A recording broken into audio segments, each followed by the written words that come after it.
Good afternoon. So I just wanted to start with 2 Timothy 3:16 as we continue in our travel through Job and his story. 2 Timothy 3:16 says, "All scripture is given by inspiration of God and is profitable for doctrine, for reproof, for correction, for instruction in righteousness, that the man of God may be complete, thoroughly equipped for every good work."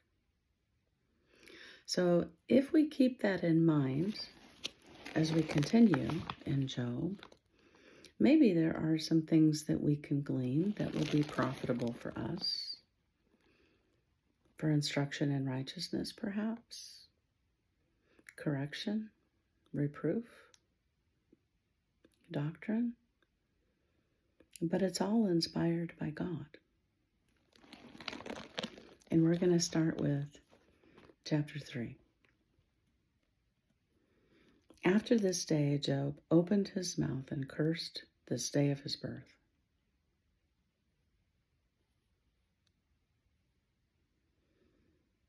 What does cursing the day of your birth mean?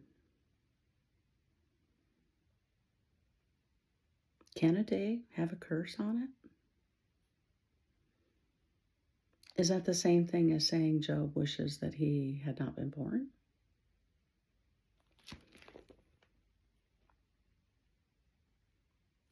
In thinking about this, I went to Genesis.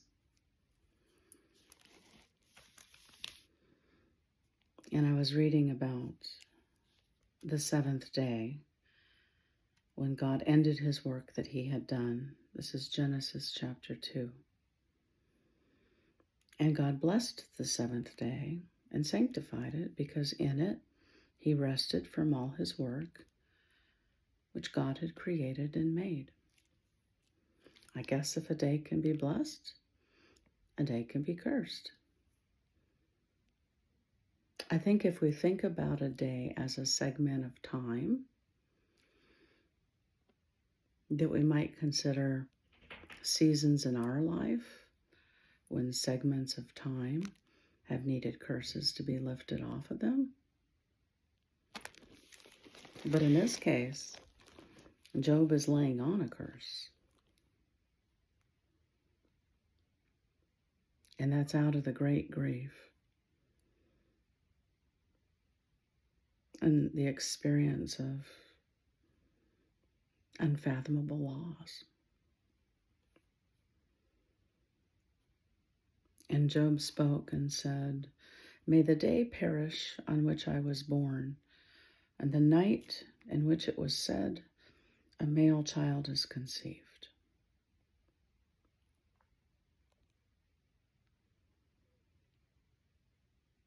May the day perish.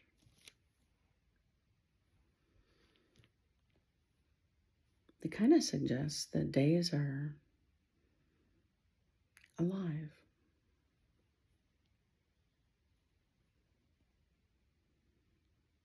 And the night in which a male child is conceived. Job is going all the way back to when he first was one cell, two cell, beginning his journey in skin on the earth. And sometimes when we're experiencing tragedy, loss, theft, destruction, we can't remember the good things that have happened since the time we were conceived. All that we know is the experience of being swallowed by pain and horror and darkness and unimaginable and unable to retreat and unable to change. Job is asking, may that day be darkness, may God above not seek it, nor the light shine upon it.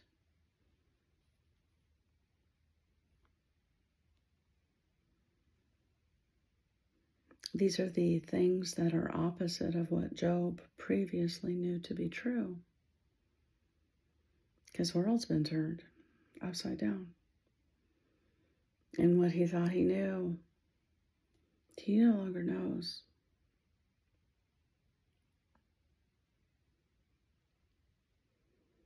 May God above not seek it. Are there times when God seeks a certain day? Well, I'm thinking of the book of Esther and Mordecai and how that king kept a book that recorded. And we know that our God keeps a record of every day.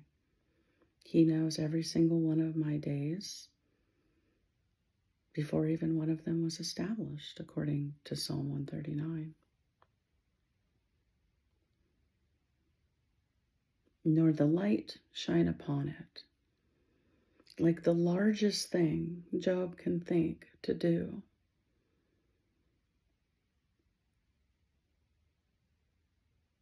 is to remove light from it all. Because sometimes when we are going through hard things and well-meaning people want to give us hope and they're not attuned with where we are,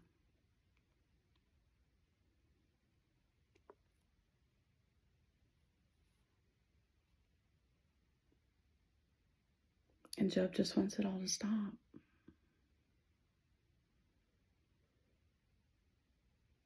Everything else is a platitude for him at this point.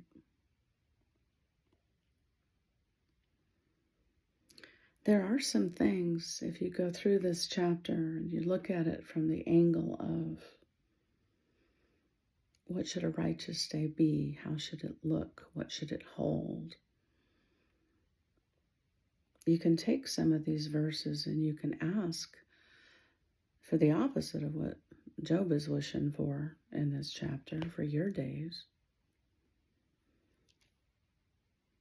May darkness and the shadow of death claim it. May a cloud settle on it. May the blackness of the day terrify it. As for that night, may darkness seize it. May it not rejoice among the days of the year. May it not come into the number of the months.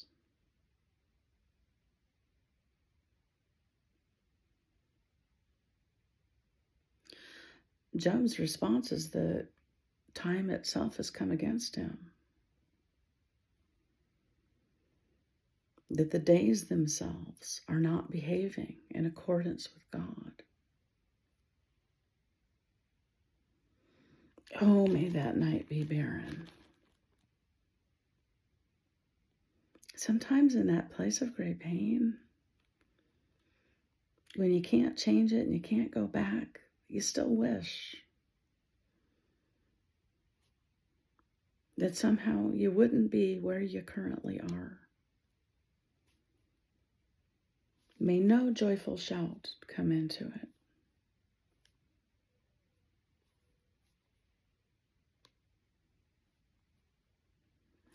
And according to this passage, it's part of the human process.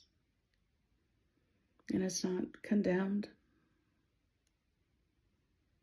It's okay to feel what you feel in that moment when you're swallowed.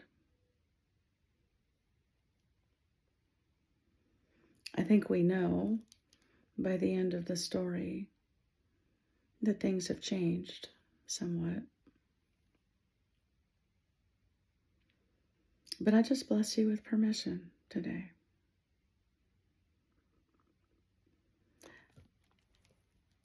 Not to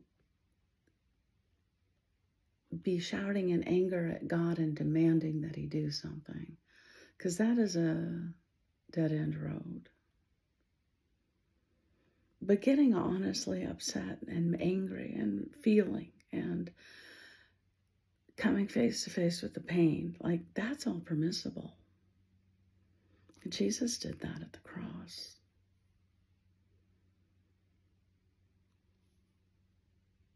I bless you with the truth that God made us as emotional beings. And when we go through stuff, we feel stuff. And there are ways for that pathway to be navigated. And it's important for that pathway to be navigated. Otherwise, we never get through it. And it sits there dormant, waiting to be triggered by other things in life that remind us of it. And we become victims of it.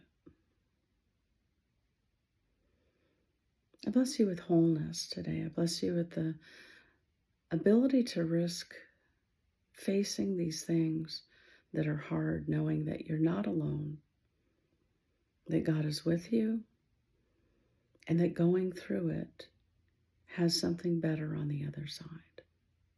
I bless you in Jesus' name today.